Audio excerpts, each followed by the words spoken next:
বউবাড়ির দরজার সামনে দাঁড়িয়ে আছে, বধূবরণ হবে এখন। বনলতা বেগমের খুশি দেখে কে? ওনার মুখে একটাই কথা, আমার আরেক মেয়ে আমার বাড়ি চলে এসেছে। বধূবরণের যেসব নিয়ম কানুন আছে সব শেষ করে বনলতা বেগম স্রোতকে জড়িয়ে ধরে, তারপর স্রোতকে নিজে হাতে করে বাড়িতে প্রবেশ করান। উনি খুশিতে আত্মহারা। স্রোতকে বলেন, এখন আমার বাড়িটার পূর্ণ হলো, আমার আর আমার বাড়ির অপেক্ষার সমাপ্তি। রাত 10টা। স্রোত মেহেরাদের ঘরে বসে আছে, তাকে সবাই এখানে নিয়ে এসে বসিয়ে রেখেছিল। একটু আগে বনলতা বেগম এসে সবাইকে ধমকে বাহিরে পাঠিয়ে দেন, এই বলে যে মেয়েটা এখন ফ্রেশ হবে, তোরা ওকে ডিস্টার্ব করিস না। সবাই বেরিয়ে যাওয়ার পর স্রোতের অস্বস্তি কিছুটা কমে। সে ভালো করে মেহেরাদের রুমটা পর্যবেক্ষণ করছে। একপাশে দেয়ালে ইউনিফর্ম পরা অনেক ছবির সাথে বাবা মা বোনের ছবি। দেয়ালের এই পাশটা যেন ফটো গ্যালারি। রুম দেখে স্রোত এতটুকু বুঝেছে যে মেহেরাদ অনেক শৌখিন আর গোছালো। এর মধ্যে মেহেরাদ রুমের দরজায় নক করে বলে, আসবো? আপনার ঘর, আপনি অনুমতি চাচ্ছেন? আগে আমার ছিল, এখন আমাদের, তাই অনুমতি নিলাম। রুমে প্রবেশ করতে করতে হেসে বলে মেহেরাদ।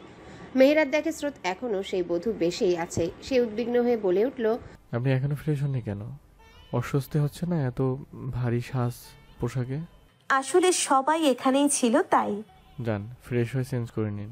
স্রোত ফ্রেশ হওয়ার জন্য নিজের ব্যাগ খুলতে যাবে, তখনই মেহেরাদ একটা প্যাকেট এগিয়ে দিয়ে অনুরোধ করে বলে, এটা পরবেন এখন প্লিজ। স্রোত প্রশ্নাত্মক দৃষ্টিতে তাকালে মেহেরাদ আবারও বলে। খুলেই দেখুন। স্রোত প্যাকেটটা নিয়ে খুলতে শুরু করে। প্যাকেটটা খুলে সে অবাক হয়ে যায়। এটা তো সেই সাদা শাড়িটা যেটা বিয়ের শাড়ি কেনার সময় ছিল। স্রোত বুঝতে পারলো এটা কেনাই ছিল ওই দিন মেহেরাদের কাজ। সে মেহেরাদের দিকে তাকালে মেহেরাদ বলে, সাদা রংটা আপনাকে অনেক মানে সতোষিনী। শুভ্রতার আবরণে আপনি যেন এক স্নিগ্ধ রাজ্যের শুভ্র রানী হয়ে যান। আমি আপনার শুভ্রতার ছায়া হয়ে থাকতে চাই। স্রোত চুপ করে রইল। মেহেরাদ বলল, আপনি ফ্রেশ হয়ে চেঞ্জ করে নিন, আমি আসছি। বলেই মেহেরাদ চলে যায়। স্রোত শাড়িটার দিকে তাকিয়ে থাকে আর ভাবতে থাকে আসলেই সাদা রং তাকে এতটা মানায়। স্রোত একদম গোসল সেরে বের হয়। এখন একটু হালকা লাগছে। মেহেরাদ রুমে নেই। স্রোতের কেমন জানি লাগছে, একটু একটু ভয়ও করছে। নতুন ঘর, নতুন পরিবেশ। মেহেরাদের সাথে সে আজকে এক রুমে থাকবে ভাবতেই অন্যরকম শিহরণ জাগছে। সেই সবে পাত্তা না দিয়ে বারান্দায় চলে যায়। তার পরনে মেহেরাদের দেওয়া সাদা শাড়ি। সদ্য গোসল করে আসা রমণীর ভেজা চুলগুলো পিঠের উপর কোমর অবধি ছড়িয়ে দেওয়া। আজকে পূর্ণিমা। পূর্ণিমা রাতে পৃথিবীর জলস্থলে নেমে আসে সুন্দরের দেবতা। মানুষের মনকে চন্দ্রগ্রস্ত করে দিয়ে এক মায়াময় মোহ রচনা করে রাতের চাঁদ। না আলোতে না আধার, এমন এক রহস্যের মায়াজালে মানব মনকে বন্দি করতে পারে কেবলই চাঁদনি রাত। স্রোত চন্দ্রবিলাসে মত্ত। রুম থেকে টুকটাক আওয়াজ আসছে। মেহেরাদ রুমে এসে বুঝলেও মাথা ঘামায় না স্রোত।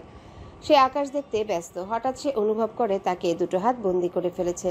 হাতে একগুচ্ছ শুভ্র গোলাপ। স্রোত বুঝতে পারে এই ফুল আনতেই মেহেরাদ তখন বেরিয়ে গিয়েছিল। মেহেরাদের চুল থেকে পানির ফোঁটা স্রোতের ঘাড়ে পড়তেই স্রোত শিউরে উঠল। মেহেরাদ আদুরে স্বরে বলে উঠল, আপনি আমাকে ছেড়ে চন্দ্রবিলাসে মত্ত হয়েছেন স্রোতস্বিনী। এটা কিন্তু অন্যায়, ঘোর অন্যায়। স্রোত তার শখ হলো সে আবদ্ধ। এবার মেহেরাদ স্রোতকে ঘুরিয়ে নিজের সামনে দাঁড় করিয়ে ফুলগুলো দিয়ে বলে, আমার স্নিগ্ধতা রাজ্যে শুভ্র রানী স্রোতস্বিনী, আপনাকে শুভ্র গোলাপগুচ্ছ ছাড়া অসম্পূর্ণ লাগছে। গোলাপগুচ্ছ গ্রহণ করে নিজেকে সম্পূর্ণ করুন। স্রোত ফুলগুলো গ্রহণ করে। সে মেহেরাদকে যত দেখছে ততই মুগ্ধ হচ্ছে। সে আবারও মেহেরাদকে পিছ দিয়ে রেলিংয়ে হাত রেখে ফুলগুলোর দিকে তাকিয়ে থাকে। মেহেরাদও তার পাশে দাঁড়ায়। তারা চুপ, সময় চুপ, প্রকৃতি চুপ। এভাবে অনেকটা সময় পার হয়। স্রোত নীরবতা ভেঙে শান্ত স্বরে বলে, আপনি যদি কখনো আমার সুখ নাও হতে পারেন, তবুও কখনো দুঃখ হবেন না। আমি গ্রীষ্মের প্রচণ্ড তাপ সহ্য করতে পারলেও খরা সহ্য করতে পারবো না। মেহেরাদ এতক্ষণ স্রোতকেই দেখছিল। সে স্রোতের দু কাঁধের উপর নিজের হাত রেখে স্রোতকে নিজের দিকে ঘুরায়। স্রোত মেহেরাদের চোখের দিকে তাকিয়ে। এভাবেই মেহেরাদ বলে ওঠে, আপনি আমার কাছে দক্ষিণা বাতাসের মতো আশা এক উপহার বসন্তের। যে আমায় প্রশান্তি দেয় তাকে আমি শীতের রক্তিটা দেই কি করে? আপনি আমার কাছে রাতের আকাশের এক ফালি চাঁদ, যে আমায় আলোকিত করে। তাকে অমাবস্যা দেওয়ার সাধ্য কি আমার আছে? স্রোত অনিমেষ চেয়ে রইল ওই ধূসর বর্ণের চোখগুলোর দিকে। এই চোখে কি আছে? সে না চাইতেও হারিয়ে যায় কেন? কেন সামনে রাখা যায় না নিজেকে? ধূসর বর্ণের চোখগুলোতে ধীরে ধীরে ঘোর লেগে যায়। মেহেরাদ প্রথমে স্রোতের কপালে অধর ছোঁয়ায়, তারপর দু চোখে। আবেশে স্রোত চোখ বন্ধ করে ফেলে। তার ঠোঁটগুলো কাঁপছে। এই প্রথম কোনো পুরুষের এত কাছে সে। এই ছোঁয়ায় না আছে উন্মত্ততা, না আছে কামনা, শুধু আছে প্রমত্তময় ভালোবাসা। মেহেরাত স্রোতের মুখটা নিজের দুহাতে আগলে নিয়ে নিঃস্বার্থ কণ্ঠে বলে, open your eyes Satoshini, I want see myself in your eyes. আমি নিজেকে তোমার চোখে দেখতে চাই। I had that every day waiting for you Satoshini, please open your eyes. স্রোত চোখ খুলে, সেই দৃষ্টিতে যেন প্রমত্ততা, উন্মত্ততা, ভালোবাসা সবই আছে। উন্মত্ত দৃষ্টি তিরতির করে কাঁপতে থাকা ঠোঁট মেহেরাদের ঘোর লাগিয়ে দেয়। যতই হোক সামনে প্রিয় নারী। মেহেরাদ একটা ভুল করে ফেলে, সে স্রোতের অধরে অধর ডুবিয়ে দেয়। অনেকক্ষণ পরে যখন বুঝতে পারে মারাত্মক এক ভুল করে ফেলেছে, সে ছিটকে দূরে সরে যায়। মাথা নত করে অপরাধীর স্বরে বলে, sorry সতোষিনী, I am extremely sorry. I had no intention. I really could not realize. I should control myself, but I could not. I am really very. আর কিছু বলতে পারল না মেহেরাদ। স্রোত বলতে দিল না। মেহেরাদের অপরাধী চেহারা, মাথা নত করা যেন স্রোত মানতে পারল না, একদম না। সে মেহেরাদের দিকে এগিয়ে যায়, মেহেরাদের পায়ের উপর ভর দিয়ে মেহেরাদকে চুপ করিয়ে দেয়। মেহেরাদ প্রথমে অবাক হলেও এক পর্যায়ে স্রোতের বাধ্যতা স্বীকার করে। অনেকক্ষণ পর স্রোত ছেড়ে দেয় মেহেরাদকে। মেহেরাদের দিকে পিঠ দিয়ে ঘুরে দাঁড়ায়। সে হাঁপাচ্ছে, বুকে হাত দিয়ে শ্বাস নিচ্ছে। মেহেরাদ এগিয়ে গেল স্রোতের দিকে। স্রোতের আঁচল গলিয়ে নিজের দুহাতের বিচরণ চালাচ্ছে। স্রোতের ঘাড়ে থুতনি রেখে বলে, তুমি আসে স্রোত। স্রোতকে কোলে তুলে নেয় মেহেরাদ। রুমের ভেতরে নিয়ে যেতে যেতে বলে, সর্বগ্রাসী বিনাশিনী স্রোতসিনী, আমার বিনাশ তো কবেই করে ফেলেছো। এখন নিজের বিনাশের জন্য আমাকে প্রশ্রয় দিচ্ছ। পরে কিন্তু আমাকে দোষ দিও না। ফুলগুলো অনাদরে অবহেলায় বারান্দাতেই পড়ে রইল। স্রোত এক দৃষ্টিতে মেহেরাদের পানে চেয়ে আছে। মেহেরাদ তাকে বিছানায় শুইয়ে দিল। তারপর আচমকা ঘর অন্ধকার হয়ে যায়। স্রোত অন্ধকার ভয় পায়। অনেকক্ষণ মেহেরাদের সারা শব্দ না পেয়ে স্রোত ভয় পেয়ে থেমে থেমে ডাকতে লাগলো, মেহেরাত, আমি অন্ধকার ভয় পাই মেহেরাত। শুনশান নীরবতায় ঘেরা অন্ধকার রুমটায় মেহেরাদের একটু শব্দটুকু আর পাওয়া গেল না। স্রোত ভীত হয়ে বলতে লাগলো, হঠাৎ অন্ধকার হয়ে গেল কেন? আলো কোথায়? হঠাৎ নিজের পাশে কারো অস্তিত্ব টের পায় স্রোত।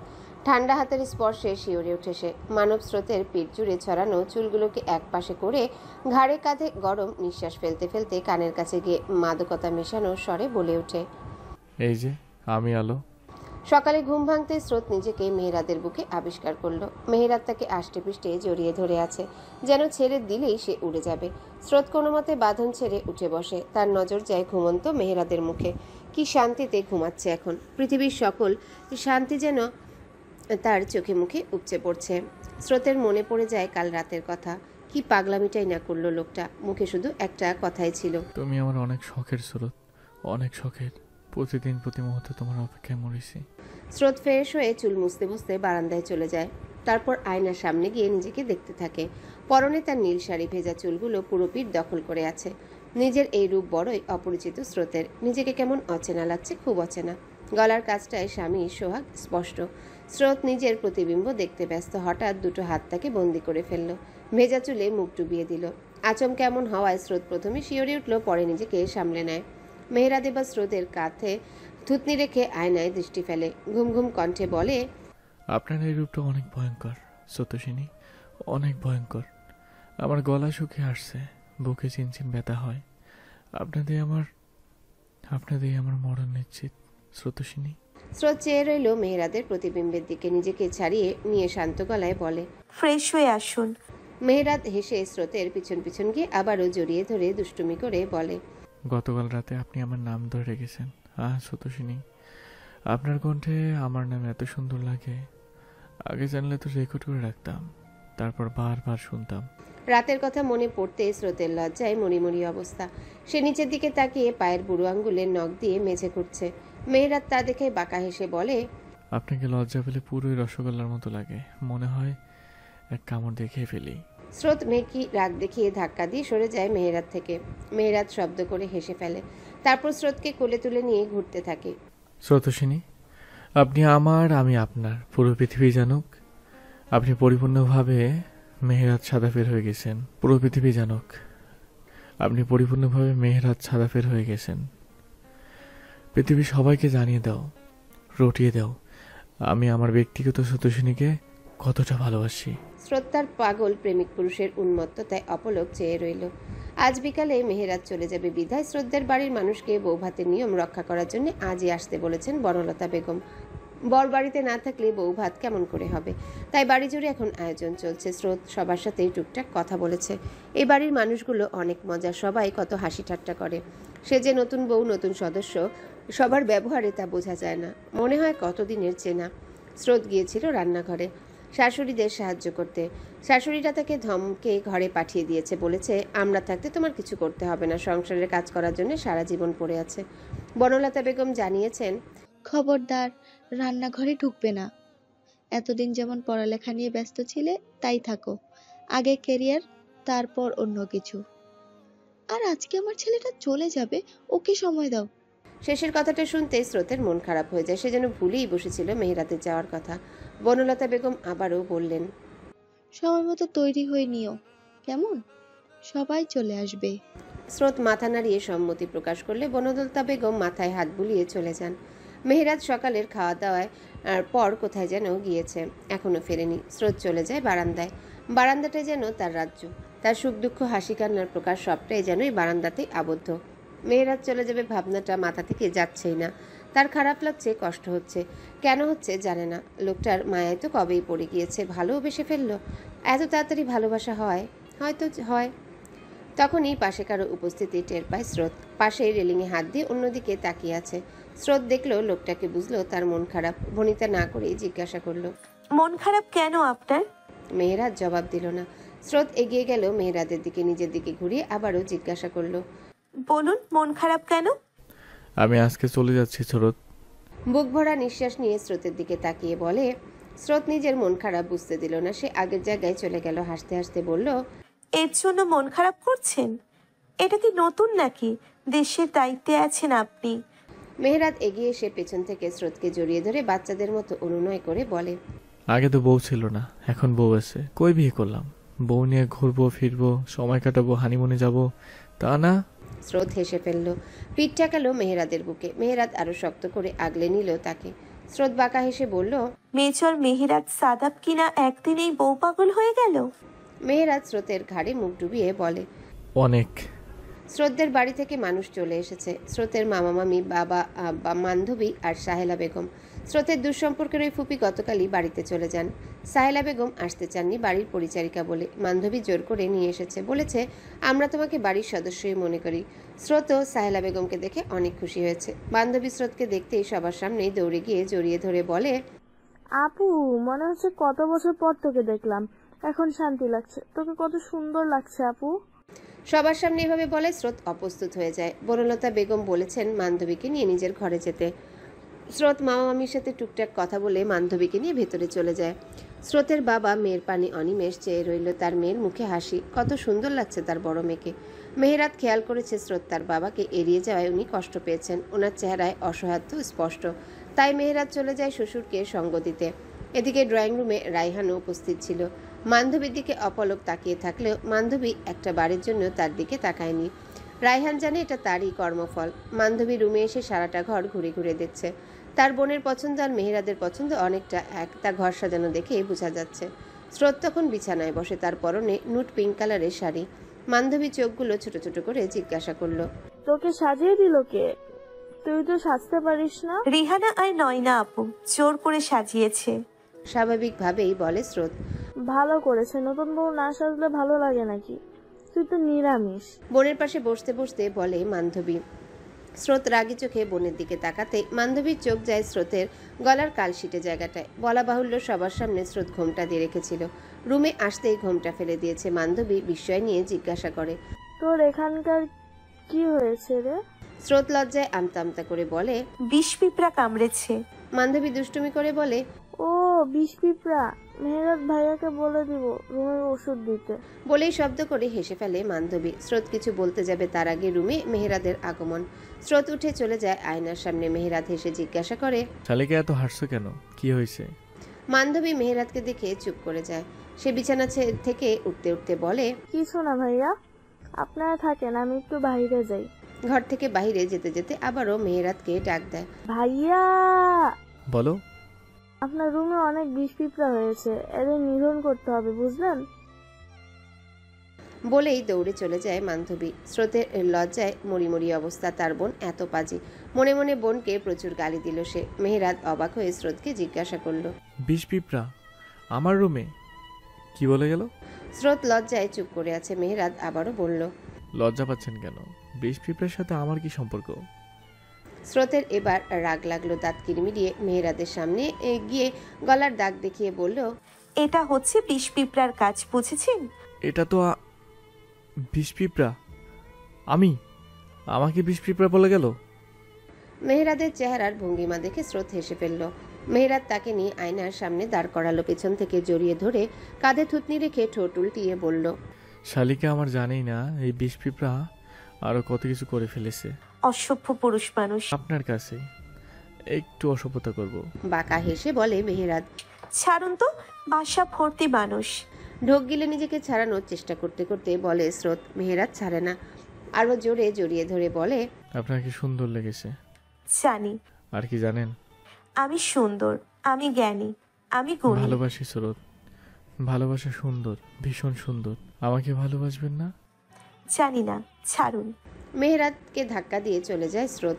মেহেরাত হাসতে থাকে, বিড়বিড়িয়ে বলে, এবার ভীষণ ভালোবাসি সোনা।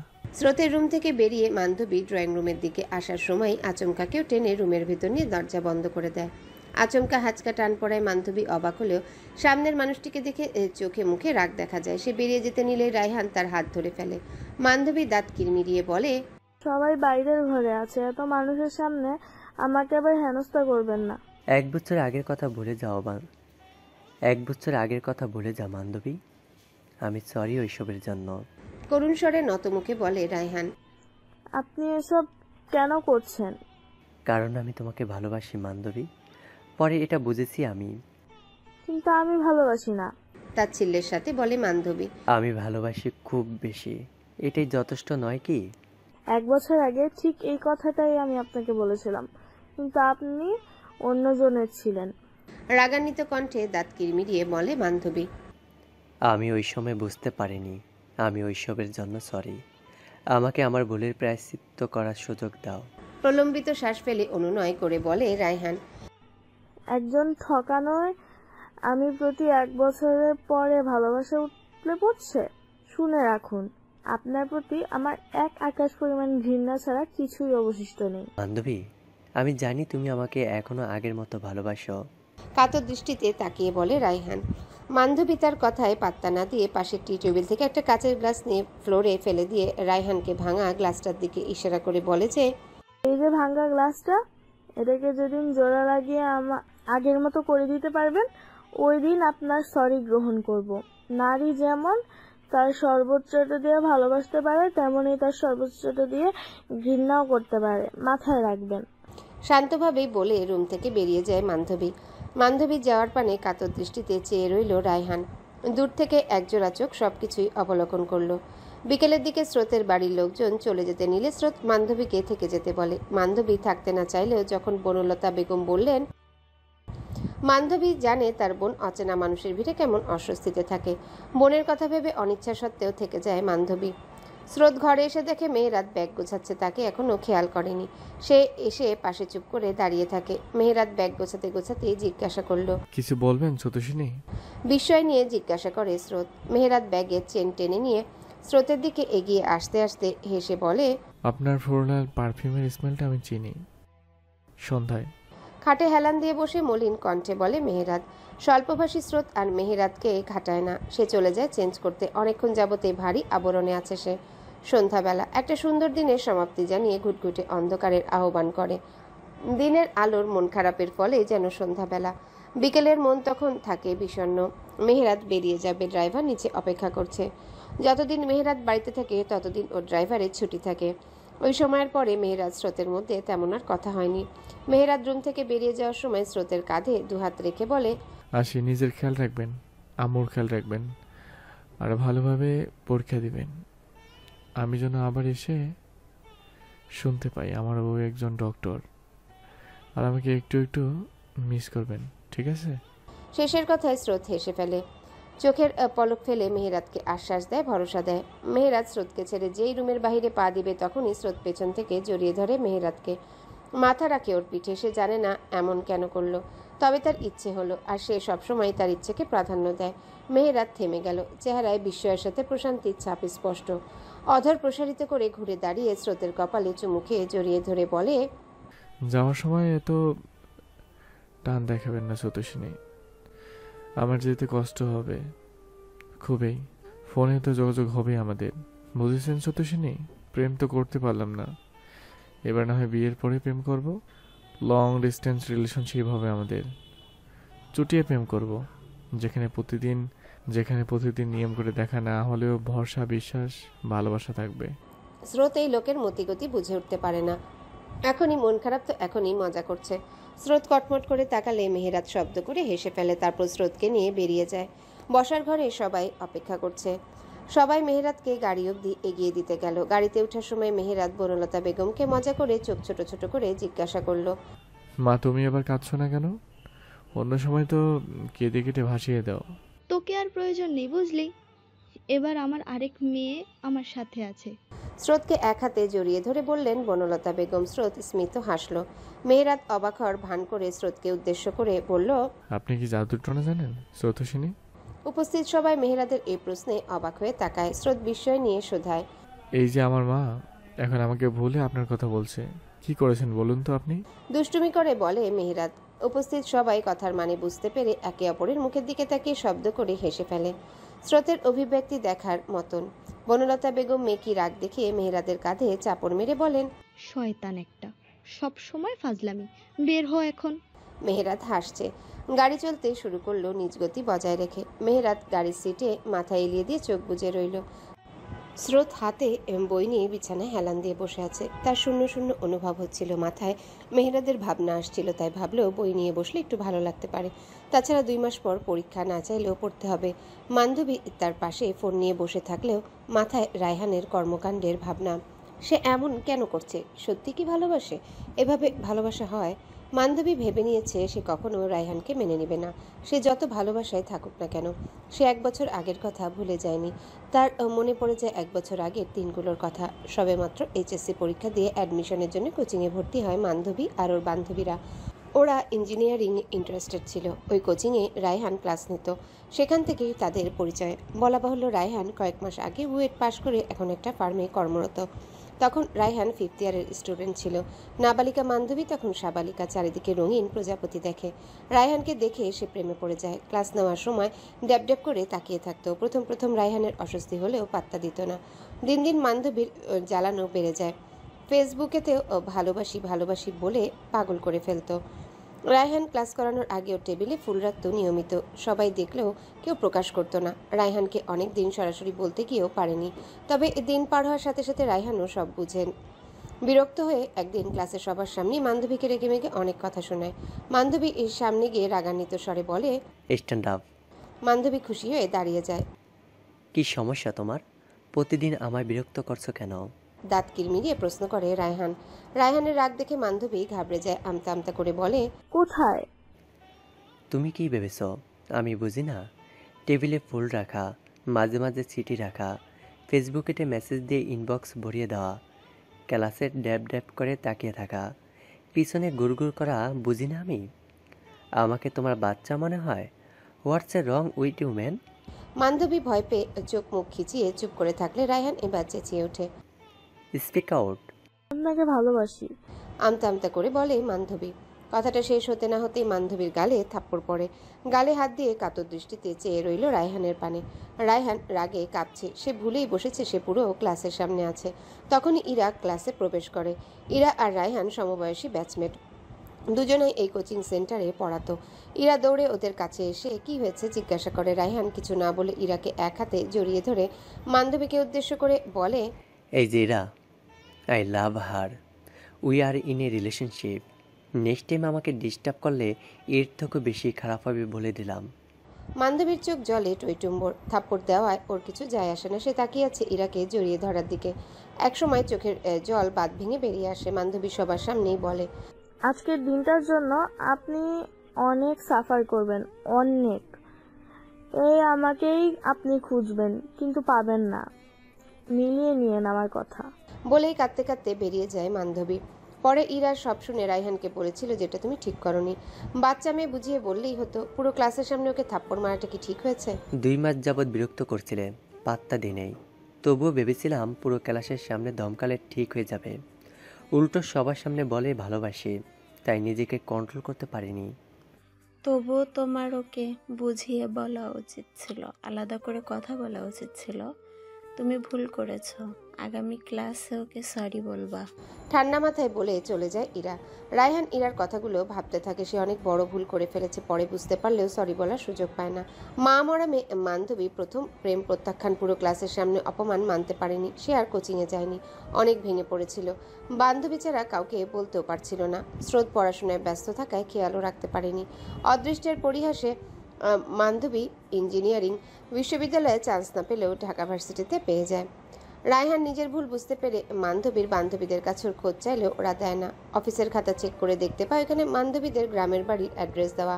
রায়হান আর বান্ধবীর খোঁজ পায় না। অপরাধ বোধে ভুগে একটা বছর। বান্ধবীর ধ্যান ভাঙে রিহানা আর নয়নার ডাকে। ওরা এসে জানায় বসার ঘরে সবাই আড্ডা দিচ্ছে। স্রোত আর বান্ধবীও যেন যোগ হয় ওদের সাথে। স্রোত যেতে না চাইলেও ওরা জোর করে নিয়ে যায়। বলে যে আমরা কালকে চলে যাব, তখন বাড়ি ফাঁকা থাকবে, বেশি বেশি করে পড়ালেখা করবে, আজকে ছুটি নাও। ড্রয়িং রুমে বাড়ির নবীন প্রবীণ সবাই উপস্থিত। সবাই নিজেদের মধ্যে হাসি ঠাট্টায় ব্যস্ত। স্রোতদের দেখতে পেয়ে বনলতা বেগম নিজের পাশে স্রোতকে বসালেন। বান্ধবীও স্রোতের পাশে বসলো। রায়হান একবার বান্ধবীর দিকে তাকিয়ে চোখ ফিরিয়ে নেয়। রিহানা আর নয়না হেসে সবাইকে বলে, জানো, গিয়ে দেখি আমাদের নতুন বউ পড়তে বসেছে। ভাবির নাম ইতিহাসে বড় বড় করে লিখে রাখা হবে যে বিয়ের পরের দিনই কোণে পড়তে বসেছে। সবাই হেসে ফেলে। বনলতা বেগম হাসি থামিয়ে স্রোতকে আদর করতে করতে বলেন।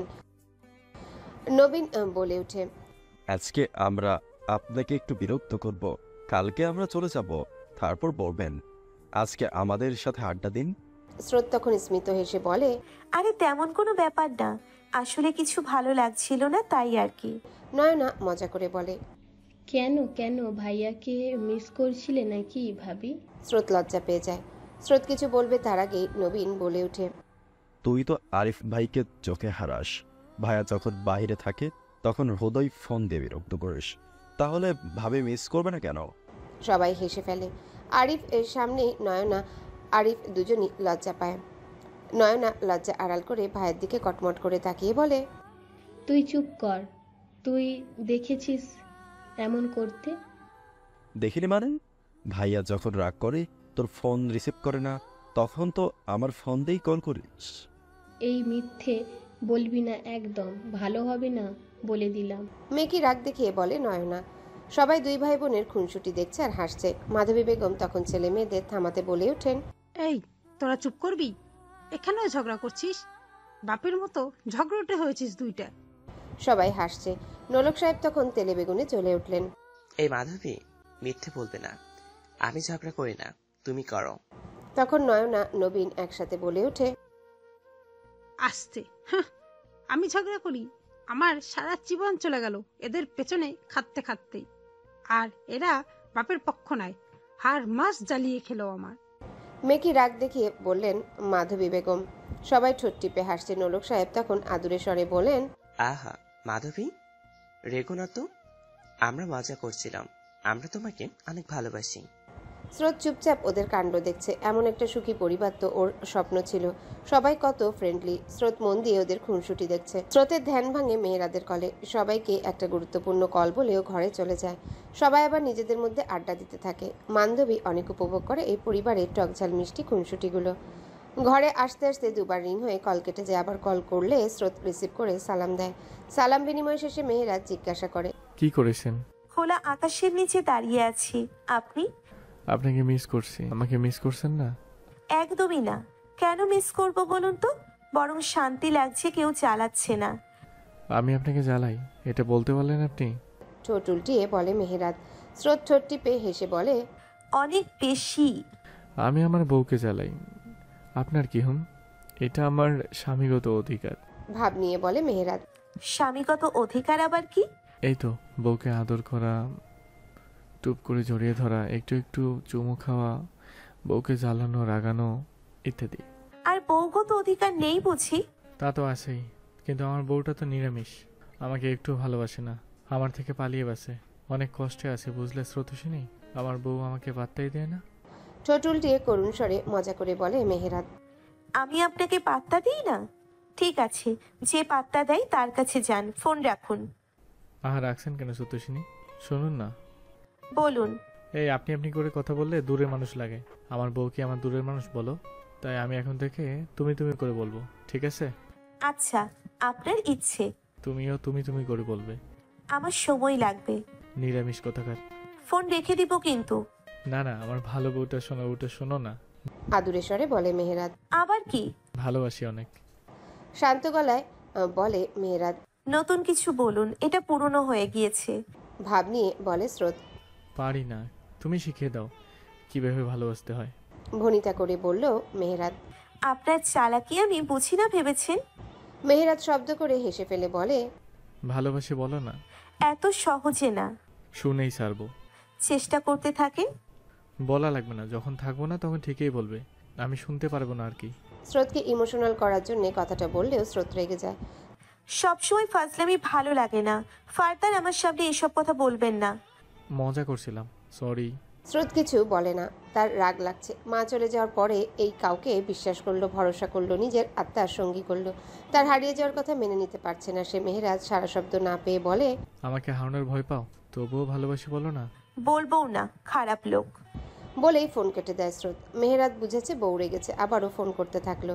বেশ কয়েকবার ফোন বাজার পর স্রোত রিসিভ করলো, কিন্তু কথা বলল না। আমি তো ভুলেই গেছিলাম, আমার বউয়ের অনেক রাগ। থলি বউ, আর বলবো না এমন। ঠোঁট উল্টানো দেখে স্রোত হেসে ফেলে, আবারও কথা বলতে শুরু করে। স্রোত নিজের পরিবর্তন নিজে খেয়াল করেছে। এই লোকটা তাকে পরিবর্তন করে ফেলেছে, আগের মতো করে দিচ্ছে। এই লোকটার সাথে কথা বললে সে নিজের খোলসে থাকতে পারে না, ইচ্ছে করে না। নিজেকে অষ্টাদশী মনে হয়, যে কিনা নতুন নতুন প্রেমে পড়েছে, যার পাখির মতো ডানা মেলে উঠতে ইচ্ছা করে, রঙিন প্রজাপতি হতে ইচ্ছা করে। সময় আর স্রোত কারোর জন্য অপেক্ষা করে না। সময় অনেক দ্রুত চলে যায়, সব কিছু পরিবর্তন করে দিয়ে যায়। মেহেরাজ স্রোতের বিয়ে হয়েছে 1 মাস শেষ। সময়ের সাথে সাথে মেহেরাজ স্রোতের সম্পর্কের উন্নতি হয়েছে। তার পিছনে মেহেরাদের সম্পূর্ণ ক্রেডিট থাকলেও স্রোতের খুব কম নেই। সে তার ইচ্ছেকে প্রাধান্য দিয়েছে। স্রোতের দিনগুলো আগের মতো ব্যস্ততায় কাটলেও মন আগের মতো গম্ভীর নেই। মন এখন প্রেমে পড়েছে, এক মেজরের প্রতি কঠিন প্রেমে পড়েছে। স্রোত আবারও পুরোদমে লেখাপড়ায় মনোযোগ দিয়েছে। বনলতা বেগম তাকে রান্নাঘরের আশেপাশেও যেতে দেয় না, ধমকে রুমে পাঠিয়ে দেয় পড়ার জন্যে। তার একটাই কথা, বিয়ের প্রভাব যেন পরীক্ষার উপর না পড়ে। স্রোত মাঝে মাঝে ওনাকে দেখে অবাক হয়। এত ভালো শাশুড়ি পৃথিবীতে আছে, সেটা বনলতা বেগমকে না দেখলে জানতেই পারত না। এখন তো বেশিরভাগ দিন উনি স্রোতকে খাবার খাইয়ে দেন। স্রোতের মাও এমন করতেন, যখন পরীক্ষা এগিয়ে আসতো, পরীক্ষা চলতো, তখন তিনি স্রোতকে খাইয়ে দিতেন। ওনারও একটাই কথা ছিল, তুমি শুধু পড়তে থাকো, আর কিছু চাই না তোমার কাছ থেকে। স্রোতের মনের ভয় এখন নেই বললেই চলে। ভয় উকি দিলেও সে পাত্তা দেয় না। প্রতি রাতে মেহেরাদের সাথে কথা হয়। মেহেরাদ নতুন নিয়ম করেছে, সে ভিডিও কলে কথা বলবে প্রতিদিন। তার বউ পড়বে আর সে দেখবে। সে চায় না তার বউয়ের সময় নষ্ট হোক। এসব ভাবতে ভাবতে স্রোতের ঠোঁটে হাসি ফুটে ওঠে। বারান্দায় দাঁড়িয়ে দাঁড়িয়ে গত 1 মাসে ঘটে যাওয়া সবকিছু ভাবছিল স্রোত। তার ধ্যান ভাঙে ফোনের আওয়াজে। সে জানে তার মেজর সাহেব কল দিয়েছে, প্রতিদিন এমন সময়ই কল দেয়। স্রোতের সাথে কথা বলে চুপ হয়ে যায়। স্রোত টেবিলে বসে বসে পড়ে আর সামনে ফোনে ভিডিও কলে থাকে। অনেক সময় এভাবে দেখতে দেখতে মেহেরাত ঘুমিয়ে যায়, আবার অনেক সময় স্রোতের সাথে সারা রাত জেগে ভোরে ঘুমাতে যায়। স্রোত অনেক নিষেধ করলেও সে শোনে না। প্রথম কয়েকদিন স্রোতের একটু অস্বস্তি হলেও এখন হয় না। এখন সে পাক্কা মেহেরাদের বউ। বেশ কয়েকবার রিং বাজার পরেও স্রোত কল রিসিভ করে না। স্রোতের মাথায় দুষ্টু বুদ্ধি চেপেছে। সে জানে এখন কল রিসিভ না করলে মেহেরাদ একটু রাগ দেখাবে, কিন্তু স্রোত জানে বেশিক্ষণ রাগ দেখাতে পারবে না। আরও 2বার রিং হওয়ার পর 3বারের মাথায় স্রোত কল রিসিভ করে, সামনে রেখে দেয় ফোন। মেহেরাদ মেকি রাগ দেখিয়ে বলে, কয়টা কল দিয়েছি তোমায়? বেশি না, মাত্র 9টা। মেহেরাদের রাগকে পাত্তা না দিয়ে ভাব নিয়ে বলে স্রোত। শুনছো অথচ রিসিভ করনি? দাঁত কিরমিরিয়ে বলে মেহেরাদ। আমার ফোন, আমার বর ফোন দিয়েছে, আমার ইচ্ছে কখন রিসিভ করব নাকি করব না। দিস ইজ নট ফেয়ার স্রোত, জানো তো আমার টেনশন হয়। Everything is fair in love and war. ভাব নিয়ে বলে Srot. Oh that means you admit that you are in love with me. বাঁকা হেসে বলে মেহেরাদ। স্রোত নিজের কথায় নিজেই ফেসে যায়। এদিক ওদিক তাকানো শুরু করে। আমতা আমতা করে বলে, কথার কথা বলেছি। সিরিয়াসলি নিয়েছি। যা খুশি করুন গিয়ে। মেকি রাগ দেখিয়ে বলে স্রোত। সেটাই তো পারছি না বউ। ঠোঁট উল্টিয়ে বলে মেহেরাদ। যতবার মেহেরাদ বউ সম্বোধন করে ততবার স্রোতের বুকটা ধক করে ওঠে। মনে হয় শব্দটায় মাদক মেশানো থাকে। মেহেরাদের কথা বুঝতে না পেরে স্রোত প্রশ্নাত্মক দৃষ্টিতে তাকালে মেহেরাত আবারও ঠোঁট উল্টিয়ে বলে, এই যে তোমাকে আদর করতে পারছি না। স্রোত যেন লজ্জা পায়, চোখ ফিরিয়ে নেয়। মেহেরাত এবার গাঢ় স্বরে ডেকে ওঠে। স্রোতোষিনী। এই একটা সম্বোধনই যথেষ্ট স্রোতকে উল্টাপাল্টা করার জন্যে। সে ছোট্ট করে জবাব দেয়, আমার অনেক আদর আদর পাচ্ছে। বাচ্চাদের মতো অনুনয় করে বলে। আর বউয়ে মুখ রেখে বলে স্রোত, অনেক প্রেম প্রেম পাচ্ছে, তোমাকে কোলে নিতে ইচ্ছে করছে। এই, তুমি মজা নিচ্ছ? স্রোত ঠোঁট টিপে হেসে বলে, একদম। এ তাকাও আমার দিকে, তোমার বইগুলো আমার সাথে সতীনের মতো আচরণ করে। নাক টেনে বলে মেহেরাত। তাকালাম। চোখ ফোনের স্ক্রিনে তুলে বলে স্রোত, তুমি আমার ইমোশন নিয়ে মজা করতে পারলে। নাও নাও, বেশি করে মজা নাও, তুমি তোমার কষ্ট বুঝলে না। নাক টেনে টেনে ভনিতা করে করুণ স্বরে বলে মেহেরাত। কি কষ্ট শুনি? শুনে যুক্তিযুক্ত মনে হলে আমিও না হয় আপনার সাথে একটু কষ্ট বিলাস করব। মুচকি হাসলো স্রোত। তুমি আবার মজা নিচ্ছ? যাও, আর কথাই বলবো না। ওকে, রেখে দিচ্ছি ফোন। ফোনের দিকে হাত বাড়িয়ে বলে স্রোত। এই না না, সারাদিনে একটু বউটাকে দেখতে পারছি, তুমি সতীনের মতো আচরণ শুরু করে দিছো কেন? ভ্রু কুচকে বলে মেহেরাত। আমি আপনার সাথে সতীনের মতো আচরণ করছি? সেন্টি খেয়ে বলে স্রোত। হ্যাঁ করছো তো, তুমি আমার কষ্টগুলো শুনতেই যাচ্ছ না, উল্টো মজা নিচ্ছ। আচ্ছা বলুন তবে আপনার কষ্টগুলো। সোজা হয়ে বসে গালে হাত দিয়ে বলে স্রোত। এই যে বিয়ের পরের দিনে বউকে ছেড়ে চলে আসলাম, এ থেকে কষ্টের কি আছে বলো? এটা কি মানা যায়? আবারও ঠোঁট উল্টায় মেহেরাত। একদম না, কোনোভাবেই মানা যায় না, কঠোর প্রতিবাদ করা দরকার। মজা নিয়ে বলে স্রোত। আবার মজা নিচ্ছ? তোমার তো আমার মতো সুন্দরী বউ নেই, তাই আমার কষ্ট তুমি বুঝবে না। এবার যদি জানতাম যে বিয়ে করব, তাহলে এত বছরে যত ছুটি আমি নিইনি সবগুলো আগে লিস্ট করতাম, তারপর ওই সবগুলো দিনে ছুটি অ্যাপ্লিকেশন করতাম। মেহেরাদের কথা শুনে স্রোত নিজের হাসি আটকে রাখতে পারে না, শব্দ করে হেসে ফেলে সে। মেহেরাদও হাসছে। স্রোত যখন হাসে তখন সে অপলক তার দিকে তাকিয়ে থাকে। তার এত বাচ্চা মতে স্রোতের জন্যেই। স্রোতের মুখে সবসময় হাসি রাখতেই, আর সে তার চেষ্টায় সফল। স্রোত হাসি থামাতেই দেখলো মেহেরাত বালিশের উপর এক হাত রেখে তার উপর মাথা দিয়ে শুয়ে আছে। স্রোত জিজ্ঞাসা করলো, কি দেখছেন এভাবে? তোমাকে। প্রতিদিনই দেখেন, নতুন করে দেখার কি আছে? তবুও মন ভরে না, প্রতিদিন নিয়ম করে নতুনভাবে তোমার প্রেমে পড়ি স্রোত। স্রোত বিপরীতে স্মিত হাসলো, তবে কিছু বলল না। মেহেরাত আবারও বলল, জানো স্রোত, জীবনে কখনো প্রেম করিনি, কখনো এই সুযোগটা পাইনি। যখন বিয়ের সময় হলো তখন ইচ্ছে করতো না, কোনো মেয়ের দিকে চোখ পড়তো না। আমার মনে হতো যে আমার অর্ধাঙ্গিনী হবে, সে যখন আমার সামনে আসবে তখন আমি বুঝতে পারবো সে সামনে থাকলে আমার অন্যরকম অনুভূতি হবে, অপরিচিত অনুভূতি। আর হলেও তাই, অল্প কয়েকদিনে তোমাকে নিজের কাছে পেয়ে গেলাম। আমায় কেন ভালোবাসলেন? মন বলেছিল বলে। কি বলেছিল আপনার মন? মনের নাকি তোমাকে চাই, তুমি নাকি তার খুবই প্রয়োজনীয় কেউ। কথাটা শুনে স্রোত চমৎকার হাসলো, মাথায় দুষ্টু বুদ্ধি চাপলো। মেহেরাতকে একটু রাগিয়ে দেওয়া যাক। জানেন মেজর সাহেব, আমি না একজনকে হ্যালুসিনেট করছি। মলিন স্বরে বলল স্রোত। কাকে? হতভম্ব হয়ে শোয়া থেকে উঠে জিজ্ঞাসা করে মেহেরাত। একটা ছেলেকে। ছেলেটা আমায় প্রপোজ করেছিল। এখন শয়নের স্বপনে চারিদিকে শুধু তাকেই দেখি, কথা বলি তার সাথে। করুণ কণ্ঠে বলে স্রোত। মেহেরাদের রাগ লাগছে, চোয়াল শক্ত হয়ে আসছে, কপালের রগগুলো ফুলে উঠেছে। ইচ্ছে করছে হাতের ফোনটা ছুঁড়ে ফেলে দিতে। রাগ নিবারণ করার চেষ্টা করছে সে, শান্ত গলায় বলে, তুমি কি ভুলে গেছো তুমি মেরিট? আমি তো ভুলিনি, কিন্তু সে প্রচন্ড জ্বালাচ্ছে। I feel him everywhere.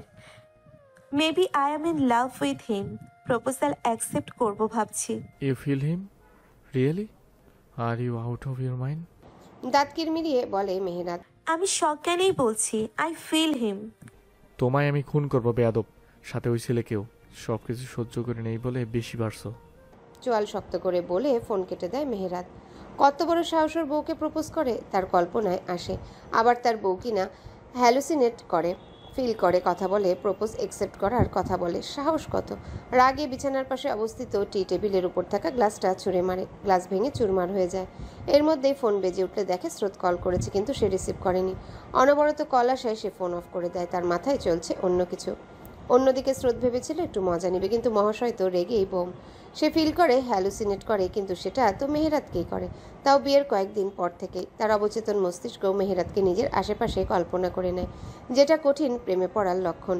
সে বারবার কল করেই যাচ্ছে, অথচ অপর পাশ থেকে সুন্দর কণ্ঠের অধিকারী এক রমণী বলে চলেছে, আপনি যেই নম্বরে কল করেছেন সেটি এখন বন্ধ আছে, অনুগ্রহ করে কিছুক্ষণ পরে আবার চেষ্টা করুন।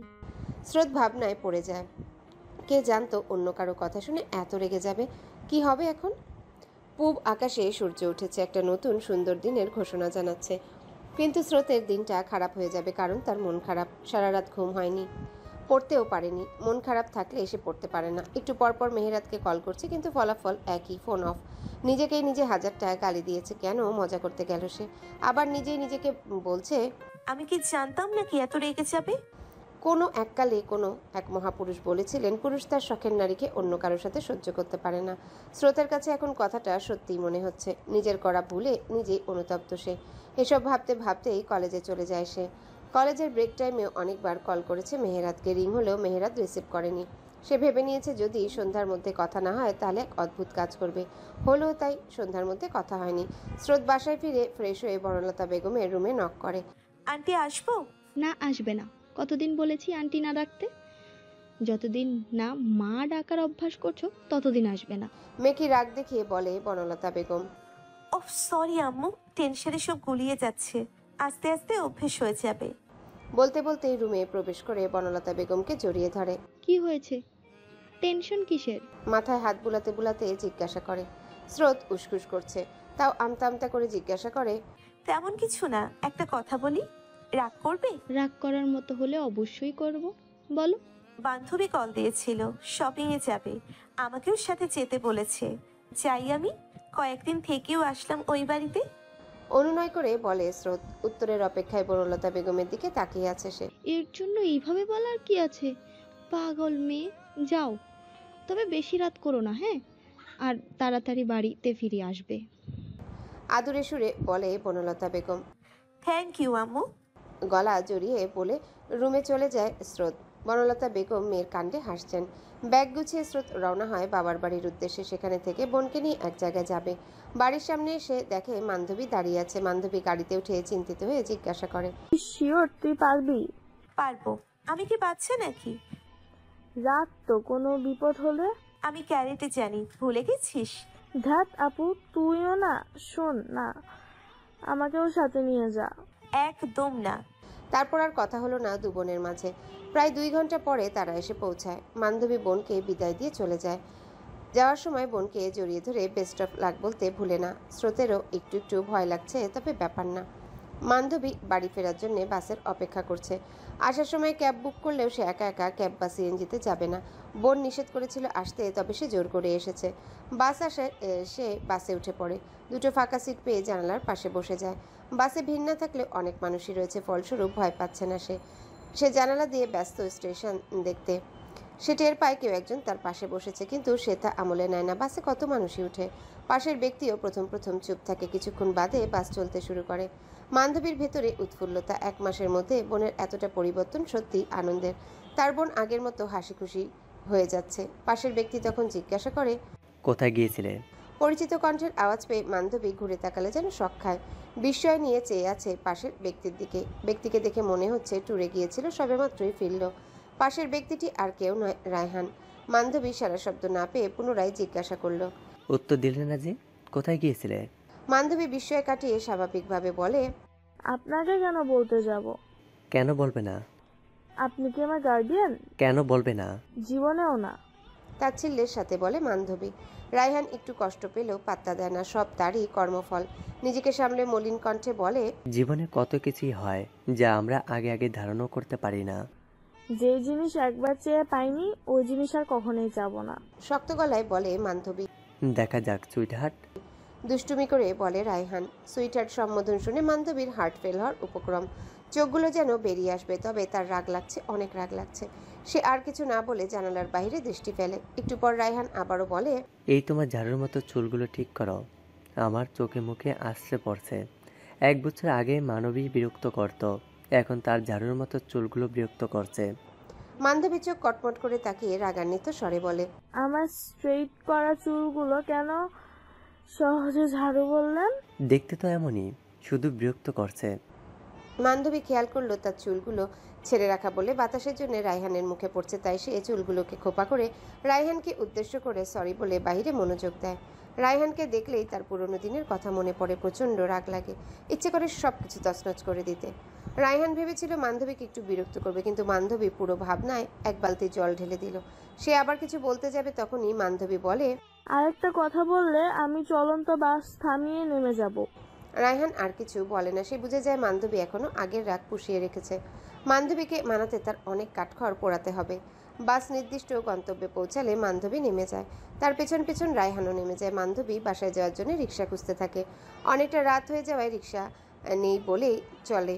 একটা রিক্সা পেয়ে মান্ধবী উঠে পড়ে, সাথে সাথে রায়হানও উঠে পড়ে। রিক্সা চলতে শুরু করে। মান্ধবী রেগে গিয়ে বলে, আপনি রিক্সায় উঠলেন কেন? নামুন। রিক্সা কি তোমার বাপের? রিক্সা এই মামার, ওনার যাকে ইচ্ছা তাকে উঠাবেন, তাই না মামা? রিক্সাওয়ালা মামাও হেসে হ্যাঁ হ্যাঁ হ্যাঁ বলেন।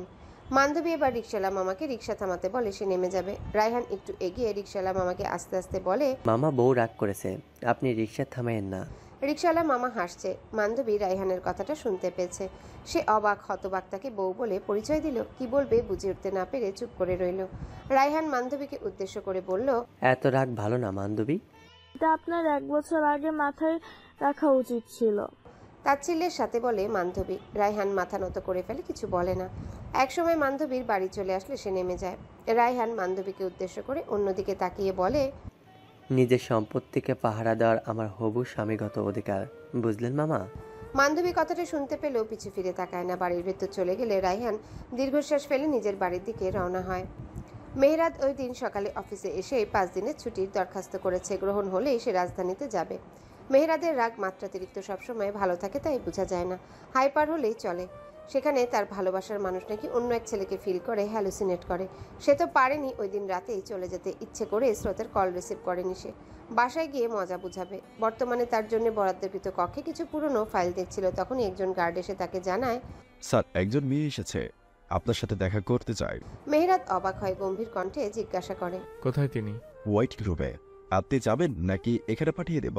এখানে পাঠিয়ে দাও, হাতে অনেক কাজ। একটু ভেবে বলে মেহেরাত। জি স্যার। বলেই চলে যায় গার্ড। মিনিট 5 পর দরজায় আবারও নক হলে মেহেরাত ভাবে গার্ড আবার এসেছে। সে ফাইলে নজর রেখেই গম্ভীর কণ্ঠে বলে, কামিন। তখনই একটা মেয়ে হাতে ট্রলি ব্যাগ নিয়ে ধীর পায়ে হেঁটে মেহেরাদের টেবিলের সামনে এসে দাঁড়ায়। মেহেরাত মাথা তুলে রমণীকে দেখে সোজা হয়ে দাঁড়িয়ে যায়। তার চোখগুলো বেরিয়ে আসার উপক্রম।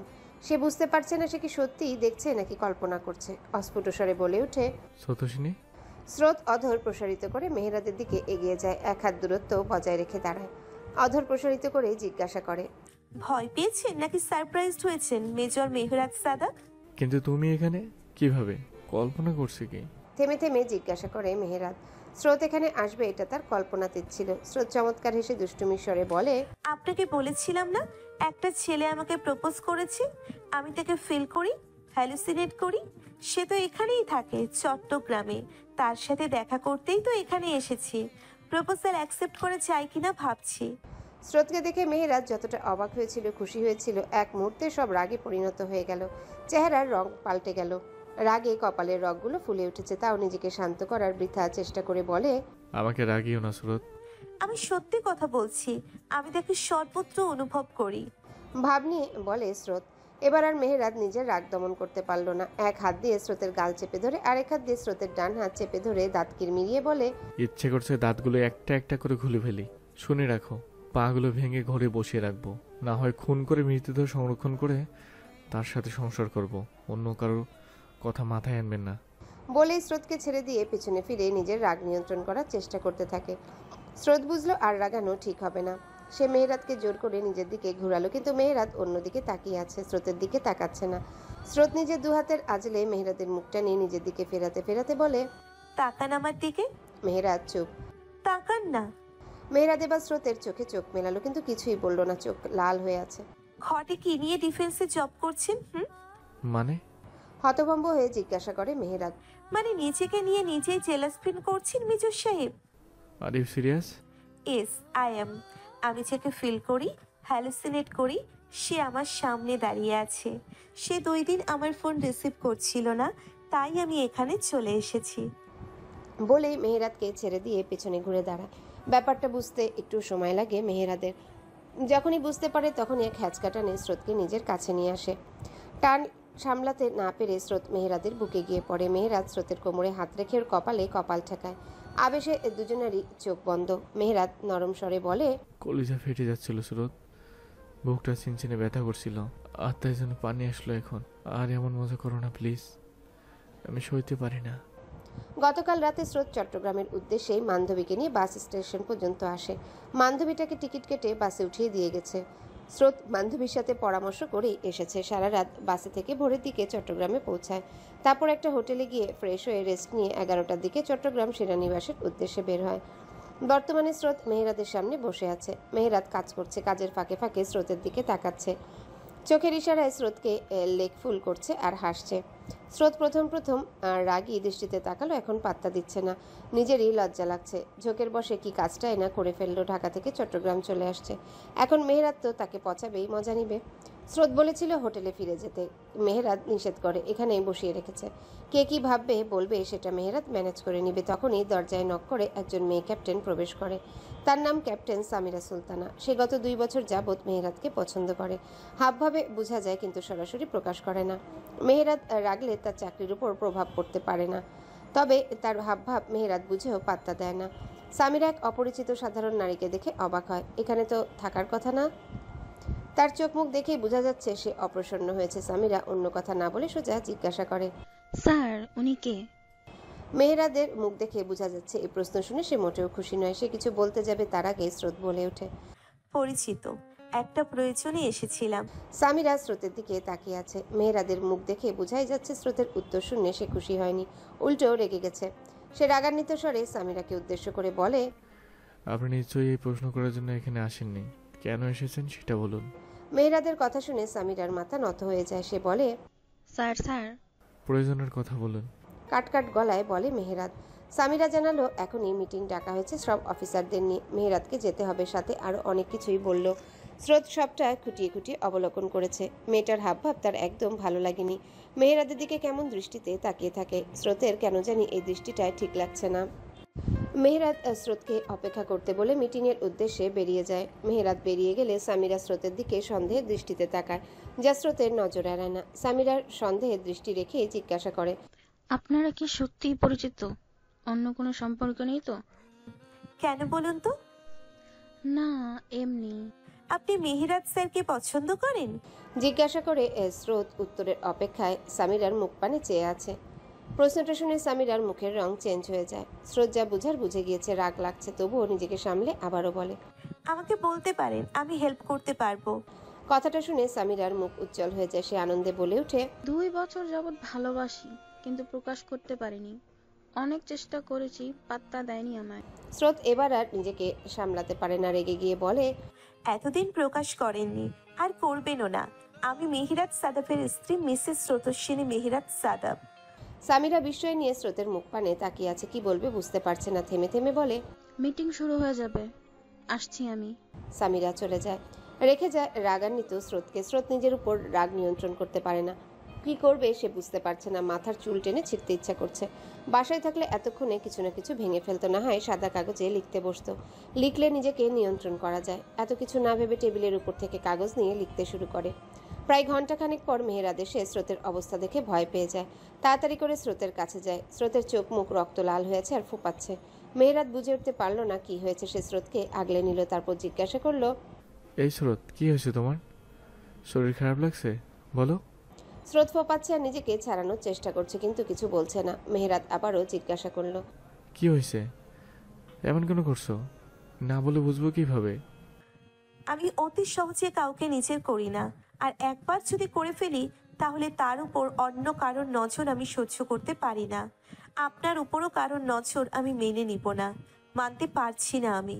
আপনি আমার, একান্তই আমার, শুধুই আমার।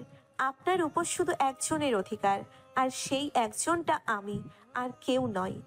মেহেরাদের প্রশ্নের প্রেক্ষিতে আচমকা তাকে জড়িয়ে ধরে কথাগুলো বলে স্রোত। স্রোতের এমন আচরণে মেহেরাত অনেক বেশি অবাক হলেও কথাগুলো তাকে প্রশান্তি দিয়েছে। সে স্রোতকে চেয়ারে বসালো, তারপর এক গ্লাস পানি এগিয়ে দিলে স্রোত তা এক নিঃশ্বাসে শেষ করে। মেহেরাত স্রোতের মাথায় হাত বুলাচ্ছে। ফোপানো কিছুটা কমলে মেহেরাত কি হয়েছে জানতে চায়। স্রোত মেহেরাদের দিকে তাকিয়ে বলে, ওই অফিসারটা আপনাকে পছন্দ করে, ভালোও নাকি বাসে, জানেন আপনি? মেহেরাদের একটু সময় লাগে বিষয়টা বুঝতে। মাথায় আসতে অট্টহাসিতে মেতে ওঠে। স্রোত কটমট করে তাকিয়ে বলে, আপনি হাসছেন? আমি হাসির কথা বলেছি? অবশ্যই হাসির কথা বলছো। ক্যাপ্টেন সামিরের আচরণ আমি আগেই বুঝেছিলাম, কিন্তু আমলে নেই। মজার ব্যাপার হলো সে এঙ্গেজ, তবুও কেন এমন করে সেই জানে। মেহেরাত এখনো হাসছে। স্রোত নিজের বোকামি বুঝতে পেরে মুখ ফিরিয়ে বসে। মেহেরাত নিজের আসনে বসতেই তার নজর পড়ে টেবিলের উপরের একটা কাগজে। সে কাগজটা হাতে নিলে তার অধর প্রসারিত হয়। সম্পূর্ণ পৃষ্ঠাটায় লেখা, মেজর সাহেব স্রোতস্বিনীর। চট্টগ্রামে মেহেরাতের নিজস্ব ফ্ল্যাট আছে, সেখানে সে একাই থাকে। সরকারি কোয়ার্টারে সে থাকে না। প্রথম বনলতা বেগম এখানে এসে থাকতেন, কিন্তু তার এই অপরিচিত শহর ভালো লাগে না। সকল আত্মীয় স্বজন সবাই ঢাকায় থাকায় ওনার এখানে একা থাকা ভালো লাগে না। বড় কথা হচ্ছে গিয়ে উনি ওনার নিজের বাড়ি ছাড়া কোথাও থাকতে পারেন না। এই বাড়িটায় ওনার স্বামীর কত স্মৃতি আছে কিনা। স্রোত জানতো মেহেরাদের ফ্ল্যাটের কথা, কিন্তু ঠিকানা জানতো না। যেহেতু বনলতা বেগমকে সে বলে আসেনি, তাই ওনার থেকেও জানতে পারেনি। মেহেরাজ স্রোতকে নিয়ে এখন তার ফ্ল্যাটেই এসেছে। ফ্ল্যাটে প্রবেশ করার সময় মেহেরাজ স্রোতকে অভ্যর্থনা করেছে। Welcome to your another house. স্রোত বিপরীতে শুধু স্মিত হেসেছিল। স্রোত অবাক হয়ে যায় এই দেখে যে একটা মানুষ একা থাকে, তবুও তার ফ্ল্যাটটা কত গুছানো। কেউ বলবে না যে এখানে শুধু একজন পুরুষ থাকে। বুয়া রাতের বেলা এসে শুধু রান্না করে দিয়ে যায়। আজকে মেহেরাত বুয়াকে আসতে নিষেধ করেছে। নিজের বউকে নিজের হাতে রান্না করে খাওয়াবে। স্রোত নিষেধ করলেও কে শুনে কার কথা। মেহেরাত চলে যায় ফ্রেশ হতে। বেডরুমের এক পাশের দেয়াল দেখে স্রোত হা হয়ে দাঁড়িয়ে আছে। পুরো দেয়ালটা জুড়ে তার ছবি, বিয়ের আগে বিয়ের পরে সব মিলিয়ে। দেয়ালটাকে স্রোতস্বিনী দেয়াল নামে আখ্যায়িত করলে ভুল হবে না। 3টে ছবি অন্যগুলোর তুলনায় একটু বেশি বড় ফ্রেমে আটকানো। মধ্যের বড় ছবিটা স্রোতের কবুল বলার সময়, যখন মেহেরাদের হাতে তার হাতবন্দি আর একে অপরের দিকে চেয়ে আছে। এই ছবিটার এক পাশে মেহেরাদের ইউনিফর্ম পরা ছবি, অন্য পাশে স্রোতের হাস্যোজ্জ্বল একটা ছবি, যেখানে সে অন্যদিকে তাকিয়ে হাসছে আর কানে কাঠগোলাপ গোজা। এই ছবিটা তার বিয়ের আগের ছবি। এখানে আরো অনেক বিয়ের আগের ছবি রয়েছে। স্রোত ভাবছে এগুলো মেহেরাত কিভাবে পেয়েছে। তখনই মেহেরাত ফ্রেশ হয়ে স্রোতের পেছনে এসে দাঁড়ায়, জিজ্ঞাসা করে, কি দেখছো এভাবে? আমার আগের ছবিগুলো আপনার কাছে কিভাবে এলো? দেয়ালে চোখ রেখে প্রশ্ন করলো স্রোত। আমার অর্ধেক ঘরে হলে আসে না। হেসে বলে মেহেরাত, বান্ধবী দিয়েছে? কবে? এসব আপনার না জানলেও চলবে বেগম সাহেবা। আপনি এখন ফ্রেশ হতে যান, আমি আপনার জন্য খাবার তৈরি করি। স্রোতের কাঁধে হাত রেখে তাকে বলে মেহেরাত। স্রোত ওয়াশরুমে যেতে নিলে মেহেরাত বলে, আলমারির বাম পাশে 3 নম্বর তাকে কিছু প্যাকেট আছে, ওগুলো দেখে নিও। কি আছে ওতে? নিজে দেখে নাও। বলে মেহেরাত রান্নাঘরে চলে যায়। স্রোত গিয়ে দেখে ওইখানে কয়েকটা শাড়ি রয়েছে। শাড়িগুলো বেশ সুন্দর। স্রোত বুঝলো মেহেরাত তাকে পরোক্ষভাবে শাড়ি পরার জন্য বলে গিয়েছে। স্রোতের অধর প্রসারিত হলো। শাড়িগুলোর মধ্যে একটা নীল শাড়ি পছন্দ করে কিছু একটা ভেবে স্রোত ফ্রেশ হতে চলে যায়। ফ্রেশ হয়ে সোজা চলে যায় কিচেনে। মেহেরাত বিরিয়ানি রান্না করছে। স্রোতের পরনে 3 পিস দেখে মেহেরাত একটু বিরক্ত হলেও প্রকাশ করে না। রান্নায় মনোযোগ দিয়ে জিজ্ঞাসা করে, প্যাকেটগুলো দেখোনি? না, পরে দেখবো। এখন দেখলে কি সমস্যা? ক্লান্ত লাগছে অনেক। ও, ছোট্ট করে বলে মেহেরাত। স্রোত বুঝতে পারে মেহেরাদের মনক্ষুণ্ণ হয়েছে। স্রোত ঠোঁট টিপে হাসলো। খাবারের পর্যায় শেষে মেহেরাত চলে যায় এবার ফ্রেশ হতে। রান্না করে তার অবস্থা খারাপ। স্রোত সেই সুযোগে নীল শাড়ি নিয়ে চলে যায় পাশের রুমে। ওয়াশরুম থেকে বেরিয়ে মেহেরাত স্রোতকে দেখতে পায় না। স্রোতকে অনেক ডাকাডাকির পরেও কোনো সারা শব্দ পাওয়া যায় না। মেহেরাত ভাবছে এত রাতে কই গেল। সেই রুমে বাহিরে গেল স্রোতকে খুঁজতে, কিন্তু কিচেন রুম ড্রয়িং রুমে না দেখে একটু ভয় পেয়ে যায়। পাশের রুমটা অন্ধকার থাকা সত্ত্বেও কি ভেবে যেন গেল। দেখতে পেল ব্যালকনির দরজা খোলা। এগিয়ে গেল মেহেরাত। নীল শাড়ি পরিহিতা এক মায়াবী মানবী চন্দ্রবিলাসে ব্যস্ত। সে যেন চাঁদের আলোয় স্নান করছে। মেহেরাদের ঠোঁটে হাসি ফুটল। সে এগিয়ে গিয়ে তার একান্ত ব্যক্তিগত নারীকে পেছন থেকে দুহাতে বন্দি করে খোলা চুলে মুখ ডুবালো। স্রোত শিওরে উঠলেও প্রতিক্রিয়া দেখালো না। মেহেরাত ওভাবেই বলল, বাহ, বউ আমার আজকে একের পর একটা সারপ্রাইজ দিয়েই যাচ্ছে, ব্যাপারটা কি? স্রোত নীরব রইল। মেহেরাত আবারও বলল, তোমার এই ভয়ঙ্কর রূপটা অনেক মিস করি স্রোত। স্রোত এবারও নীরব। মেহেরাত মুখ তুলে কাঁধে মাথা রেখে বাঁকা হেসে বলল, আজ আমার বউ আমাকে জেলাস ফিল করাতে গিয়ে নিজেই জেলাসিতে ভুগেছে। ব্যাপারটা সুন্দর ছিল। স্রোতের নীরবতা মেহেরাদের একটু বিরক্ত লাগলো। সে স্রোতকে ঘুরিয়ে নিজের দিকে ফিরিয়ে জিজ্ঞাসা করলো, কি হয়েছে, চুপ করে আছো কেন? ওভাবেই ভালো লাগছিল। বলে আবারও মেহেরাদের বুকে পিঠ ঠেকিয়ে দাঁড়ায় স্রোত। মেহেরাদও আগলে নেয়। এভাবে সময় কত পার হয়েছে কে জানে। স্রোত হঠাৎ বলতে শুরু করলো, I did not come to you for love, but I fell in love instead. Now I cannot stay, nor can I live. Why does not it feel like a mistake? You comfort my heart like a cup of tea after rain, like a good movie in lonely hours. My heart needs your feelings, your comfort.